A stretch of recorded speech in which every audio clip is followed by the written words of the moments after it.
Hi everyone, and welcome to post. Oh, it's a post Marx socialism. I think we're talking about this week, and I've got a few questions that are very good questions that will allow me to bring out quite a lot of good, important nuance and colour to socialism. But just before I get into those, I'd like to talk a little bit about the midterm. I've only just started grading it, so it's very early days yet. It does say in the syllabus, please give me 20, not 20 minutes. That'd be great. 2 weeks, 2 weeks indeed, to get these fully graded. I'm a little bit ahead of schedule in that I've graded more than I thought I would have by this point. I have another midterm in another class that I'm doing as well, and I'm ahead there too. So I'm working through these a little bit more quickly. I'm not giving a ton of feedback in terms of written feedback on these, but what I intend to do is when I finish grading all of the midterms, I intend to give some quite detailed feedback. It'll be general feedback, right, in that I won't be sort of speaking to each of you individually, which is prohibitively difficult, not only just under the current circumstances, but just with how many students I have on the whole, and how many people I have doing midterms and other assignments. But I will give quite detailed feedback to sort of groups of people in a video like this that you'll see. Like I said, as soon as I finish grading, 2 weeks maximum from now. That will help you. The other thing that you should do now, if you haven't already seen it, I've made a video announcement. It appears that I was being, it's actually not a video announcement, it's just a normal written announcement. It appears that I was a little bit more upholding of the syllabus, let's say, under the current circumstances than the university was altogether comfortable with. So what I've done, I talked to some of my leaders over the weekend, and what I've decided to do in order to remedy that is to offer an opportunity to retake the midterm exam. That opportunity is open to everybody. You'll see it on the modules page towards the end of the semester. It'll be available within the next few days, I'd say, but it's not a huge priority to get up there because you wouldn't take it until like the last week. It'll be the last week of the semester, so you've got sort of 6 weeks or so to think about that and to watch for it on the modules page. But it will be there, it will go ahead, and it will be open to anybody that wants to take it. You know, and sort of the rule, if you like, in terms of the scoring rule on it is, if you take it, then the score that you get, whether it's high or low, takes the place of your midterm score. If you don't take it, then the midterm score is the one that counts it, and the 0 setting doesn't do anything against you. All it does is it confirms that your midterm score that you've just done is the one that counts for your final grade. So, and nobody has to take it, but everybody may take it, and that's the idea there. Okay, so as I said, maybe I was a little bit more rigorously sticking to the syllabus than was completely in the interests of either you or in fact the university. I found out. So that's my sort of way of redressing that, and certainly I'm sorry if it's caused anybody any undue hardship and pain. And I also realize that many of you will have made sacrifices in order to be able to take it when you did, and I appreciate that. And hopefully the advantage in that would be that you can now take it a second time, having taken it once. Or that it's out of the way, right? If you already did quite well on it. The ones that I've graded up to now, and I've only graded a few of them, I think, in this class, but and this really belongs more in this longer feedback video that I'll make after I finish grading them all. But there's oftentimes not nearly enough information. So if you've got your grade now back and it's lower than you're expecting, it's certainly because the amount of detail, the amount of information, the references to the material was just almost, in some cases, almost non-existent. And so some of you had like a fairly good try of trying to define, let's say, a political ideology.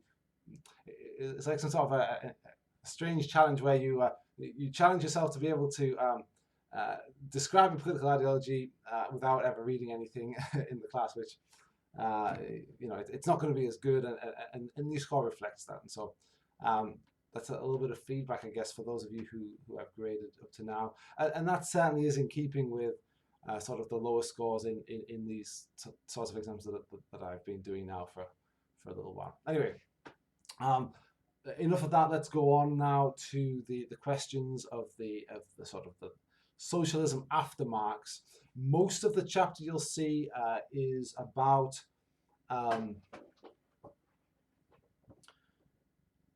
revisions of Marx. Certainly there's one group called the revisionists that's exactly what they are doing, and that's precisely what they say they're doing, is revising the work of Marx. But then somebody like Mao or Lenin, who also is featured, both of which are heavily featured in this chapter, they're also doing that, of course, right? They might be claiming, and Stalin, right? They might be claiming some sort of a Marxist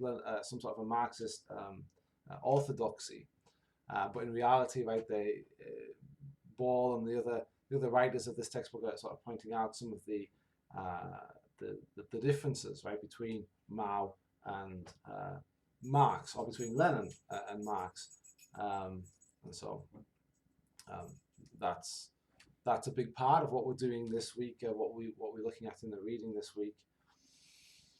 And then the other part, and it's a smaller section of the chapter, but the other is sort of non-Marxist socialism, right? So Fabianism in England, most of it I think in England, right? Sort of centered on the Labour Party in England, Fabianism, and again, sort of more broadly, maybe even across Europe, the idea of socialism not really coming about by revolution, socialism by evolution, right? So that makes me think of Beck a little bit, but you know, the sort of a slow movement towards socialism. And remember with Marxism, we've got a dictatorship of the proletariat, right? So we've got this sort of proletarian dictatorship that wrests control of the state and uses the state to govern in the interest of the working class, while the working class still have a little bit of false consciousness and don't fully know what's in their interests, right? That then withers away, and we're left with a communist. I say communist utopia, right? Utopia sometimes has negative context, negative overtones for socialists, right, and for communists. But you know, the withering away of the state leads to some sort of communist state. Now, communist. I don't want to say state there, right, because it's the withering away of the state, but it's a communist. Situation, I suppose. Just let my dog out there. He was scratching at the door to leave the room. I've got both my doors closed here to sort of indicate to my family members that I'm making a video, and also to sort of keep the noises out. All right, so withering away the state. Oh yeah, whereas the Fabians, right, and sort of what the sort of strain of socialism that took over probably all of the main socialist parties on the continent of Europe, at least in Western Europe. That strain of socialism says, look, you know, we don't necessarily have to have a revolution. In the text, right, it talks more about that, in particular in Germany, right, with Lassalle. We don't particularly have to have a revolution, because actually a revolution might be quite bloody and anti-democratic, and it might do much more harm than the capitalist system itself does. And so one, we might not have the revolution that overturns the current state of affairs. You know, we might just have the proletariat take over the current institutions, right, and to use them to their own advantage. And we might not completely get rid of all these institutions of capitalist democracy. We might just use them for our advantage. And also, once we get there, actually, maybe that the state will never wither away. Maybe that, you know, maybe our aims, our goals is not sort of a stateless, classless society. Maybe it's just the prolonged exercise of power by the proletariat that will eventually improve the lot of the proletariat, and that will achieve you know, the aims of socialism without without revolution, without the dictatorship of the proletariat. And so that we can look at as non-Marxist socialism, and we can identify that in socialist parties in Europe generally, and in particular with the Labour Party, that was probably a party maybe partly because of geography, partly because of British political philosophical history, which was in some ways because of those reasons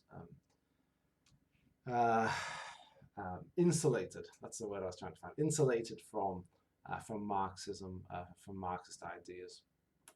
At least more so than the Germans, certainly, or the French, or the Italians, and certainly the Russians, right? So that's a little bit of an introduction and an overview of what's in the chapter, I suppose. And I want to go into some further details, but I'm going to use your questions to do that because they'll be useful for that.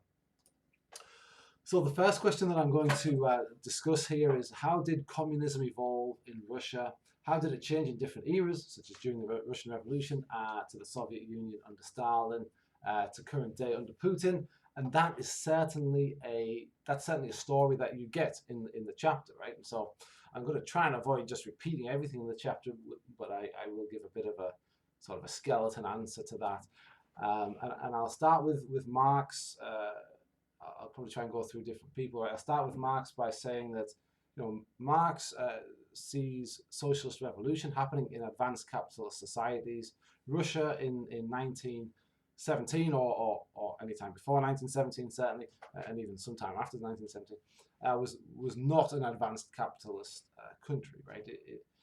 It was a country with a large peasantry who lived in the countryside, right? Who were not, it wasn't a capital, it was more of a feudal society. Remember in the Communist Manifesto, and Marx and Engels sort of track this historical movement from feudalism to bourgeois society. I think they call it in that work. I think of it as the Industrial Revolution, right? The movement from cottage industry, right, from people working and being sort of rooted in the land, to people moving from off the land into big cities. The sort of the advent of big cities and factories, industrial capacity, right, industrial means of production, and so that movement hasn't really happened in Russia. It happened in Germany. It happened in Britain, right? I think first in Britain, right? Make Britain relevant again. But it's happened in Germany, it's happened in Britain, maybe the northeastern states of the United States it's happened in the very early 20th century. But it hasn't happened in Russia. And so if we think about sort of changes, this should be the base. Marx's view, I suppose, should be the base, perhaps. At least for Russia, it should be the base. And so then we see, Marx wouldn't particularly predict Russia as a good candidate for a socialist revolution at the time. Germany would be much of a stronger candidate. But nevertheless, it happens, right? And so, it happens, and Lenin gets himself involved in that. Now, Lenin, as it says in the book, has some different ideas from Marx. Right? Lenin sees that, he takes his false consciousness. And he says, look,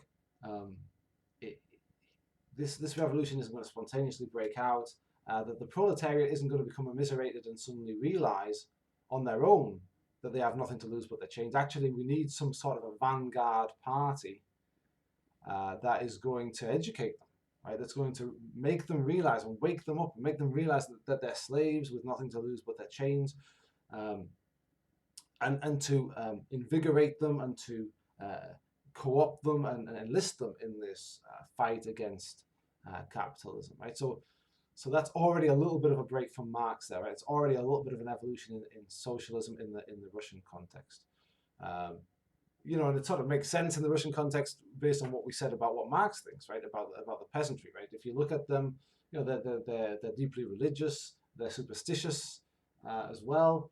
They're not a great base. Russian peasants are not a great base for this proletariat revolution. I mean, they're not even proletarians, probably. And so then, Lenin says, but we can, with this vanguard party, we can revolutionize these peasants, right? So it makes sense in that respect. And so then we see, what do we see? We see a the First World War. We see a war with Germany, between Russia and Germany, that the Russians are not prepared to fight, and not militarily prepared, and they have humiliation after humiliation till people start protesting about the war. There's privations at home while we're trying to fund this war, and so protests grow, and the Tsar, who, it's a feudal system, right? Where the Tsar is sort of an absolute monarch in Russia, right? So it's nothing like a bourgeois society, right? It's still about landowners. So the Tsar is sending the soldiers out to quell the rising, and the soldiers refuse to do it, and they install a socialist, non-Bolshevik socialist in the government, and then the Bolsheviks storm the Winter Palace and put Lenin in charge, right? And so now Lenin's coming at the head of this party, this vanguard party, this party of awakened proletariat intellectuals who are ready to educate and to inform and to lead this backwards social class, right? This non-industrial, non-proletarian backwards country into the new into socialism, into communism, right? Which is a bit of as I said, a break from Marx, who wouldn't have really thought that was the way that communism comes around. So then you've got that stage, and then you've got after Lenin, right, dies in the 20s. Now you've got Stalin coming along, and Stalin takes it even a step further, right? If we need a vanguard party to revolutionize the peasants, we also now need a vanguard within the vanguard to keep the party going, right? To keep the party revolutionized, right? And so Stalin comes and does that, right? And it's marked, of course, it's marked by the early days, even in Lenin's time, right? It's marked by conspiracies, right? And by having to really mistrust everyone. You're operating in the early days as a communist party under the rule of the Tsar, right? The military police, who are going to find you, and they're going to have you killed, right? For sedition against the Tsar. So, you learn to be very, the environment that you're operating in is very conspiratorial, I think it says in the textbook. And it's close families, it's very close and trusted friends. And so that's even in Lenin's time, but by the time Stalin comes along, having been sort of completely raised in this environment, I suppose, in terms of the party, it becomes more and more. And there's some other changes too, right? At the beginning, remember, Lenin is talking about, he puts Soviets. What does the Soviet Union mean? What does a Soviet mean? It just means council, right? It's the Russian word for council. And so the idea was that, right, that every farm, every factory, as many factories as there were, every foundry would be controlled by a Soviet of workers, a council of workers that would oversee the operations of these different parts of the Russian economy, and that's the beginning goal. And then they centralize it. It doesn't bring them the results that they want.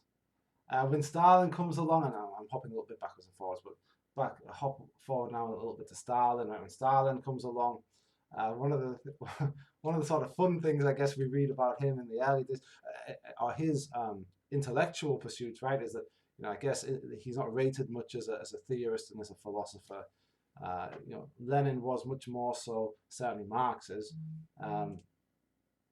Stalin much less so. But what he lacked in sort of persuasive arguments in writing, he made up for in his violence, right?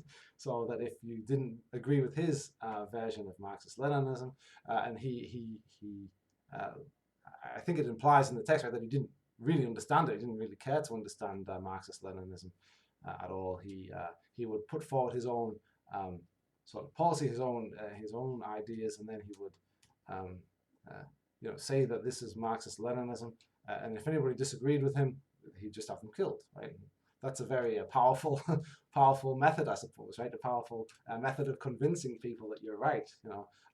One way is to make good ideological arguments, and the other way is, if somebody disagrees with you, have them shot, right? That can be quite potent. So this is, certainly if you're a socialist, certainly if you're a Marxist, right, you might want to point out to that sort of trail of events, right, from Marx through Lenin to Stalin and say, look, the Soviet Union is no proof at all of the merits of Marxism, right? And those things, you'd certainly have a lot of ammunition, right, to make that, especially by the time Stalin comes to power. The question asked me to go to Putin. I think the textbook doesn't help a lot with Putin, I would say, but certainly it talks about a communist party in the Duma that has been sort of probably sanitized from all its actual Marxism, right? I mean, we've already moved quite away from Marx when we get to Stalin, but then once the Soviet Union breaks down, once we have Boris Yeltsin, a liberal, right, in charge, even Gorbachev before him, but Gorbachev was still a product of the Communist Party. Yeltsin certainly is a major break from communism and the Communist Party in Russia. And then we get Lenin, who of course is a Russian nationalist, and that's another part of the sort of movement away from Marx in Russia, right? Is the movement away from socialism in all the world, right? The sort of a proletariat that's united not by nation, not by national origin to other people, but by class, right? Which is very Marxist and very, I think, characteristically socialist. To now, socialism in one country, right? Socialism just in the Soviet Union. We'll develop it here. Once it gets a foothold here, once we can get ourselves, maybe it's a communism in the Soviet Union, then we can talk about the rest of the world. But let's concentrate on what's happening at home. And of course, that's probably a lot to do with the deals at Yalta, right? At the end of the Second World War, Stalin comes into deals with the Americans and the British, I suppose, right? But the Americans mostly, with Churchill though, and Roosevelt, right? I was paranoid I'm gonna get my names wrong, but there you go. So where are we at now? We're at socialism in one country instead of international socialism, and something that it mentions in there about Trotsky, right? Trotsky, who talks about permanent revolution, right? If we're going to have, if we're going to have a vibrant, vital communist vanguard party, right, we've always got to be revitalizing ourselves. I mean, maybe Trotsky's the. No, I am forgetting my names. What's he called? The American fellow. Big, very famous American fellow. I can only think of Alexander Hamilton, and I know that's not who I mean. Very famous American fellow. We've probably talked about him already this semester. He's a liberal. It's totally gone. It will come back to me. But he's the one that says, we need a revolution every 30 years or something like that. Every generation we need a revolution. Man, Jefferson. Thomas Jefferson, right? How does that sound wrong to me? I don't know. Thomas Jefferson. Thomas Jefferson, that's right. I've jinxed myself there. There you go, Thomas Jefferson. That's him. That's weird. It's probably all this social distancing I'm doing. I'm losing my marbles. But yeah, Thomas Jefferson. So I suppose it was only supposed to be sort of a light-hearted comment, really. But the idea that Trotsky and Jefferson, right, might have a similarity. But the similarity that I'm pointing to, right, is this sort of this permanent revolution sort of idea. Anyway, that doesn't really catch on very much in the Soviet Union for reasons that are fairly apparent, I think. But doesn't catch on because Trotsky goes into hiding and gets an ice pick in the back of his head, or just in his back, somewhere where it didn't it killed him. So yeah, I hope that's a beginning of an answer. And certainly, there's much more of an answer. I haven't just repeated everything in the textbook, although I've drawn a lot on the textbook in that answer. There's some differences to Putin, where we would say, of course, Putin himself, although he has a KGB background and although he has probably a desire, right, as a Russian nationalist to sort of restore Russia to its preeminent place in world politics that it enjoyed during the Cold War, after the Second World War, where it was, to some degree, a socialist country, a communist country, to some degree. He probably doesn't think it was the communism that made it so powerful, right? And that's why he's not communist. There is a Communist Party, right, which again has been sort of sanitized of any real Marxism, and is much more similar to a sort of Western European socialist or social democratic party, right, that maybe sees some benefits in socialism for the working class, but its idea is to sort of take over power electorally and to hang on to it and to pass policies through the current national institutions in order to shore up the position of the workers in society, right?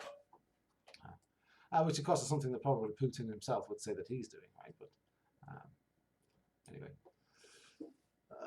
Here we go. Second question then. There are so many kinds of communism and socialism. Is there one that began these parties, or is there a common base among them all that keeps them similar? And I think definitely, as far as the chapter set up, I would say maybe we can separate those non-Marxist ones at the bottom. I'm remembering mostly the Fabians, right? Those guys were fairly insulated, like I've already said, from Marx, but otherwise, right, Marxism and Marx it's definitely useful to use him in the same way Rita Berk is the conservative that we would want to compare other conservatives against. Marx is absolutely the socialist that we want to compare other socialists to. Perhaps even the fact that I'm saying non-Marxist socialists, right, is already enough to sort of illustrate that point. That we're still, even the ones who are saying are not Marxists, we're still comparing them to Marx on that. And so I'd say definitely the last chapter, right, where we talked about Marx much more and revolution and dictatorship of the proletariat and communism. That's, I think, our base, right? That's our base. That's where we start from. The Communist Manifesto, which we read last week, is a great base to have.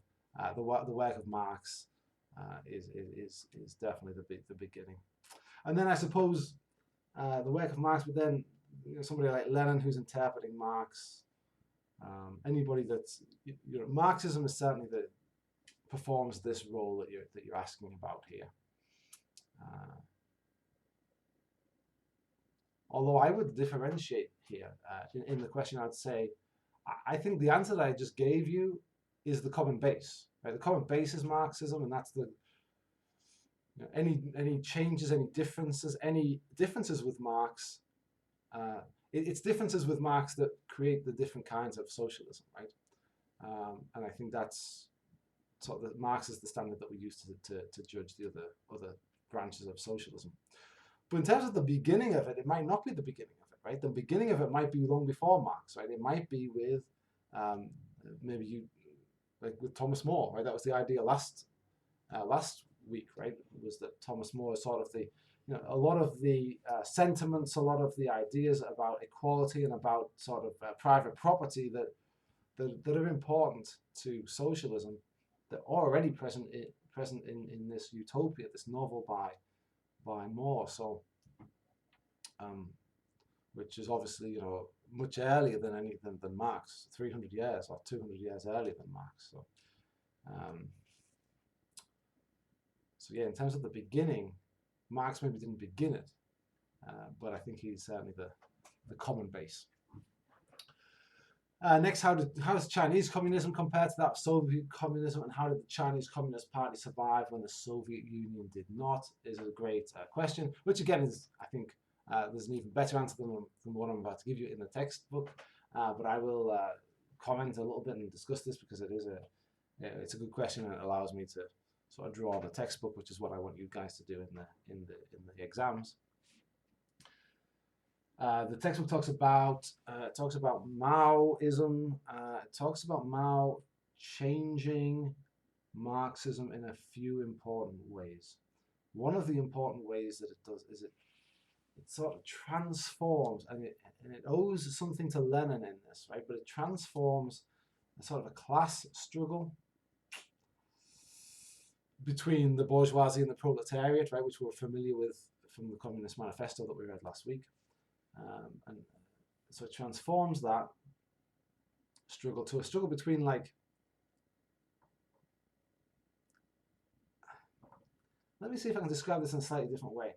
You've got classes of groups of individuals, right? So the working class for Marx is made up of workers, right? Individual workers who have the thing in common that they have is that they only have their labor to sell.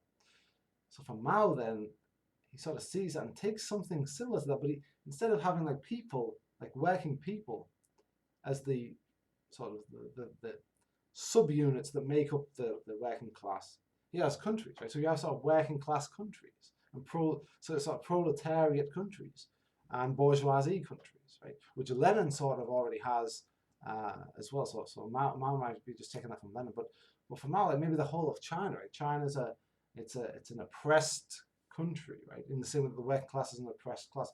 China's, countries in Africa perhaps, or other Asian countries, maybe South American countries. There are some countries in the world that are the ones that they're on the periphery of capitalism. They're the ones that are exploited. The labor in these other countries are exploited by the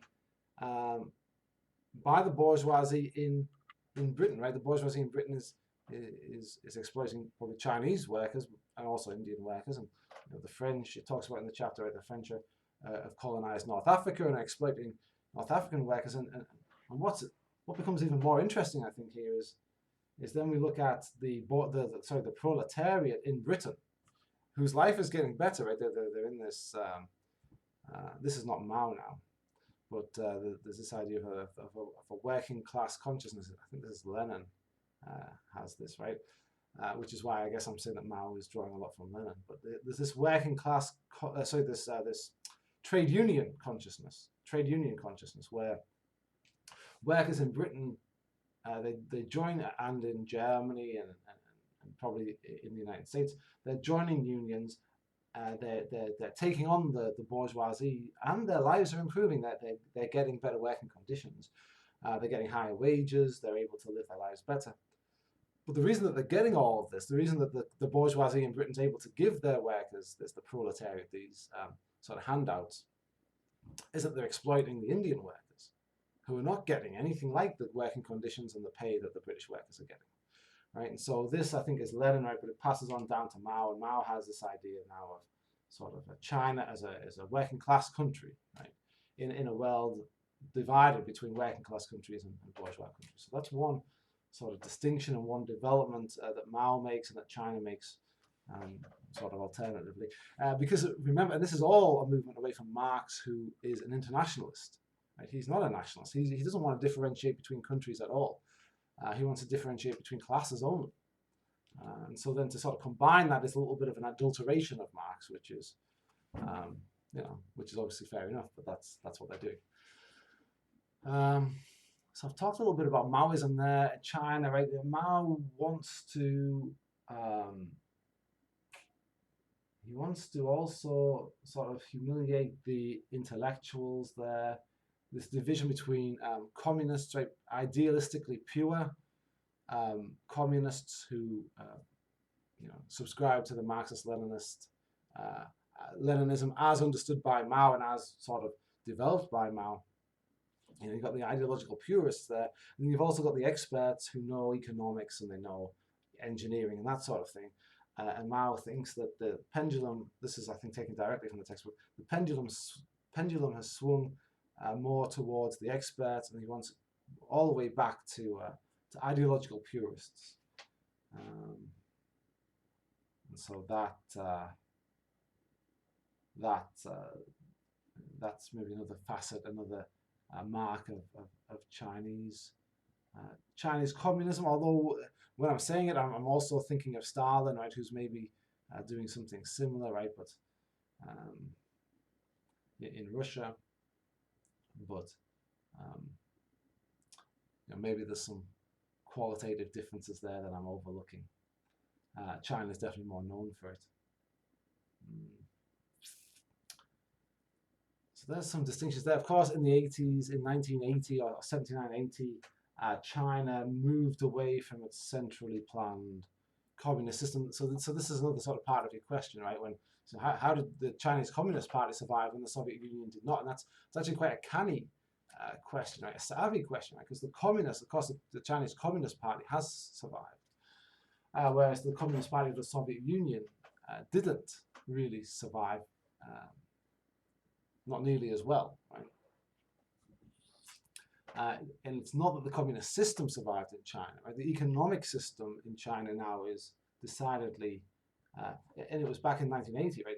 There was a deliberate move away from centrally planned, sort of more Soviet-style economic planning, in favor of more free market, the embrace of a liberal market. And so, of course, while China has certainly not embraced liberal political reforms, it certainly has embraced in a big way, with dramatic effects, liberal economic policy, and that's since the 1980s. So that should sort of inform that question a little bit. That yes, the Communist Party survived, but really the communist economic system didn't survive in the same way that the Soviets, the Soviet economic system didn't survive either. I'd say that's a beginning of an answer to that. How was Engels a fierce critic of capitalism if he was also a capitalist? I would say there, for me, my interpretation of Engels, right, is that he's a capitalist in that his father owned factories in Manchester, right, and that he worked for his father, but that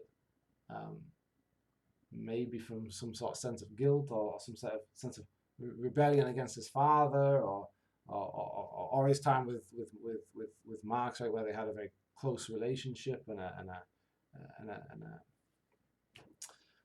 fruitful relationship, right, in terms of books and things and works that they published together, and certainly for Engels benefited a lot after the death of Marx as being sort of the interpreter of Marx. And so, but anyway, for all of those reasons, or for some of those reasons, some combination of those reasons, Engels did become a critic of capitalism. He's a capitalist not because he's a philosophical capitalist, not because he's disagrees with his own beliefs or anything like that, but because he's from that class, right? He's from the capitalist class. His father was a factory owner, and he worked for his father, and obviously was his father's son, and he had plenty of money, right? And it was him that was supporting Marx, right, financially. It must have. I don't know this, to be honest with you, but it must have. I wonder what his father thought about that, right? But I don't know anything about his father, so I don't know. So it's not that he didn't support his own beliefs. His own beliefs were sort of, well, I suppose it depends how we look at that question, actually. Because now that I'm saying that out loud, I'm thinking, well, yeah, I mean, some sort of there is some sort of contradiction there, absolutely, right? Because he's living in this certain way, right? He's living this certain life, but his writings and his works, if we were to take them seriously, and if we were to sort of, put him closely with Marx, which we rightly do, then maybe it's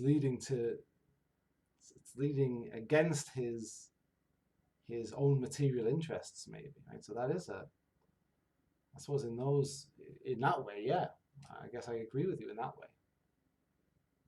Certainly his family's interests in exploiting the workers, right, he's writing against. But of course we see that, right? We see that in all sorts of people, in all sorts of families where the parents, either the parents might be going one way. I had a good friend from Japan whose parents were communists, very devout communists, in devoted communists for decades in Japan, and he was taking the opposite path. Now that I'm starting to talk about him, I'm thinking of tons of other friends I have who've talked about their parents and have gone directly against them in all sorts of ways. So that's the situation that I see with Engels, I suppose. And then finally, what is the difference? Oh no, I've got two more actually. What's the difference between a materialist and a crude materialist? What would a real life example be? I'll do my best here. This is something that actually like I said, I've taught this class a couple of times, and I've certainly read this book a few times, more than two. But when it comes to this is something I only really noticed or paid attention to this time, and I found it interesting. So crude materialists, I think in the book they talk about, I think they give the example of, now I can only think of the word Hegel, but I know that's not right, Hobbes. I think they're talking about Hobbes in that. And some sort of, with crude materialism, there's some sort of belief, right, that everything is material. Thoughts, it's all material in motion, right? So the cause of everything is material in motion. There's nothing outside of material then, right, for crude materialists. And I think then the opposite of a crude materialist is somebody like, well, maybe I haven't done crude materialism too enough. Crude materialism is the idea that it's maybe more simplistic in that everything is material. Everything is material, and everything is caused by material in motion. Right?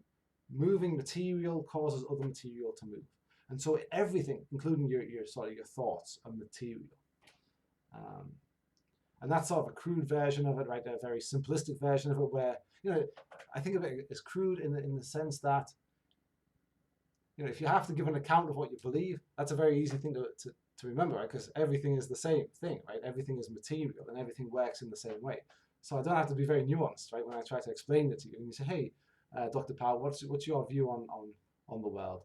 Oh, everything's material. Everything's material, and the causes of things is everything has a material cause, and so and everything's material, and so moving material causes other material to move, and that's and one thing that does, I think, is limit very much the agency of individuals and human beings, right? Because if the cause of my actions other material causes, then why did I say it? So I think it seemed in the textbook, right? And this is something that this is sort of the first time I'm thinking about it too deeply, but it seems like materialism kind of goes along a little bit with determinism, in that our actions are sort of determined by they're determined. I was going to say they're determined by material in motion, but because I've said that phrase a few times, that's about as much as I can manage. So I'd say that for crude materialist, it's that sort of simplistic materialism. Everything's material. Everything has a material cause. Every effect is material. Every cause is material.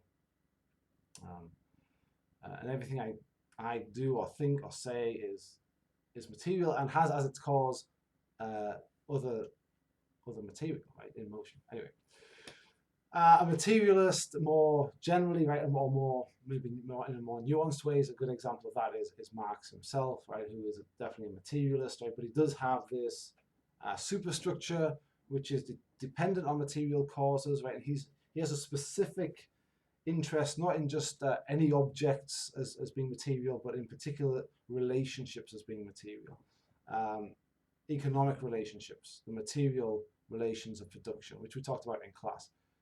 And so with his focus on that, it's a little bit more specific and a little bit less general, and a little bit on that. And so those relations of productions, those material relations of productions, they have effect outside of themselves, and they affect other material, but there also is an outside of the material world as well, right? This superstructure for Marx, right? This idealistic superstructure of just ideas, I think, is not material. Right? Ideas there are not material. It's still a bit more nuanced, a little bit more complicated than a crude materialist. That's about as far as I can probably take you with it. If you're interested in going any deeper with that, you'd want to look at the textbook. That might take you a little bit further, but probably not much further than where I've just taken you. You probably have to go outside of the course and outside of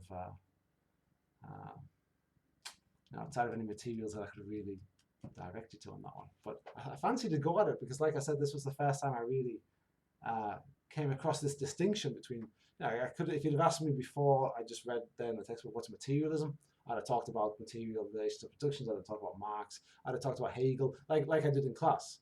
But this sort of distinction between materialists and crude materialists, I found that quite interesting and fairly new to me. So finally, this is the last question. Marx believed to have dynamic thoughts and ideas. He believed to have dynamic thoughts and ideas. Okay, I think I get that. He believed that society has laws that are changing with time. Yes. However, Engels, a person having similar thoughts to Marx, believed totally opposite of it. How could it be tested that which ideas was correct and which was not? Very nice. I believe that history gives us an example of how dynamic and ever-changing the laws can be. So does it prove that Marx's argument was correct?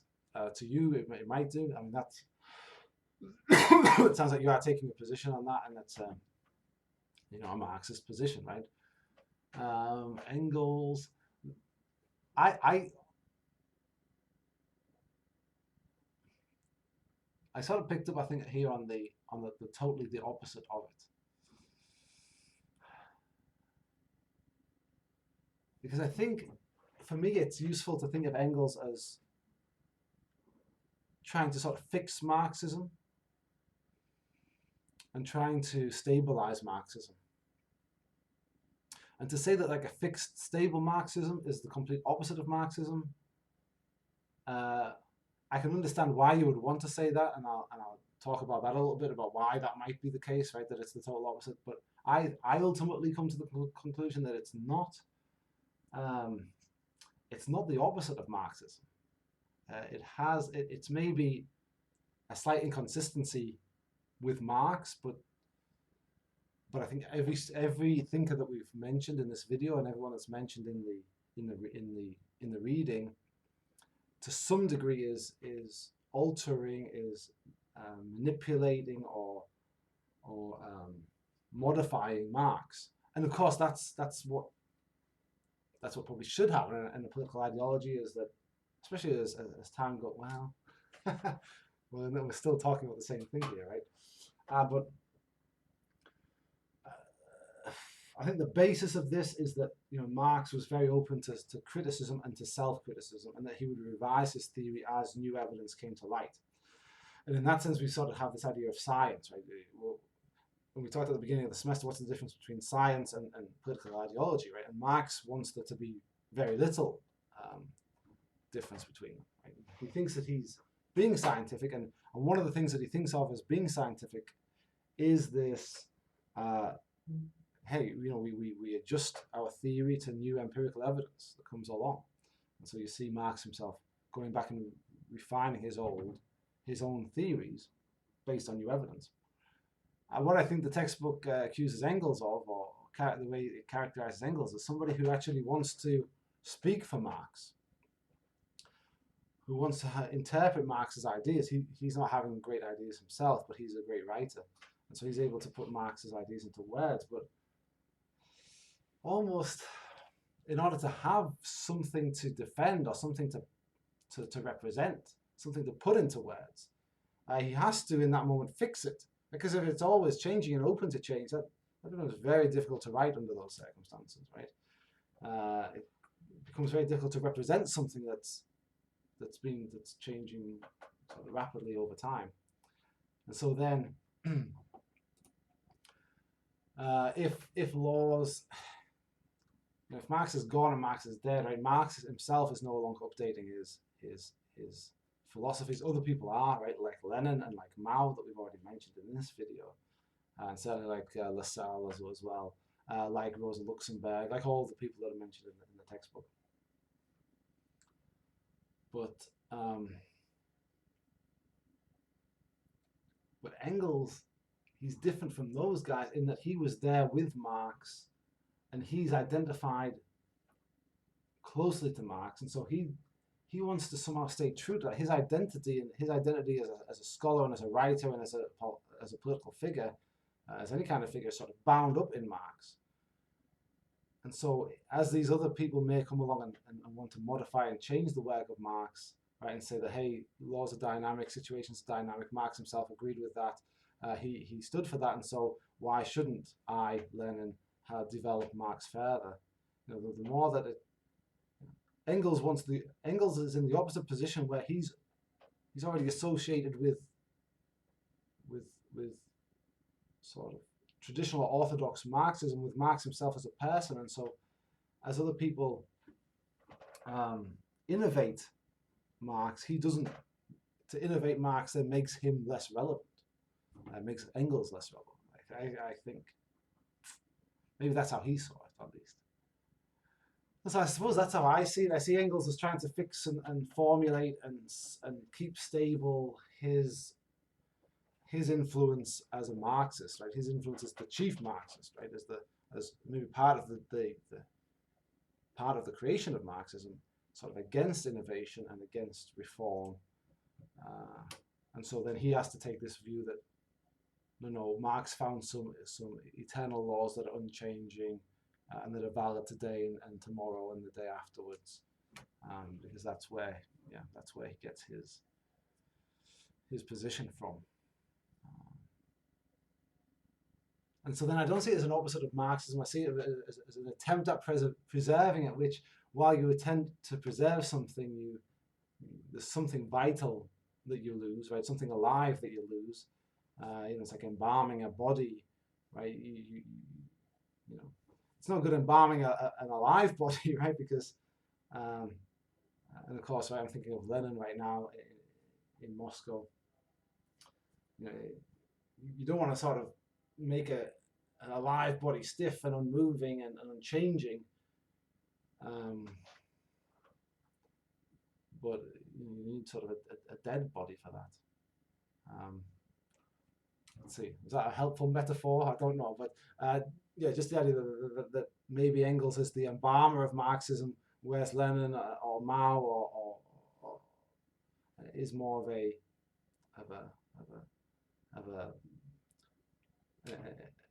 who is it? Is it Frankenstein, right? Dr. Frankenstein who wants to bring to life, make living again. Marxism. Anyway, well, I hope that was an entertaining metaphor for the end of this video. Certainly, that's my position on it, but it's an interesting discussion that would be well worth having in an essay. That I guess a relevant essay question. Why is Engels? Why is he wanting to fix Marxism? So, fix it as in keep it the same.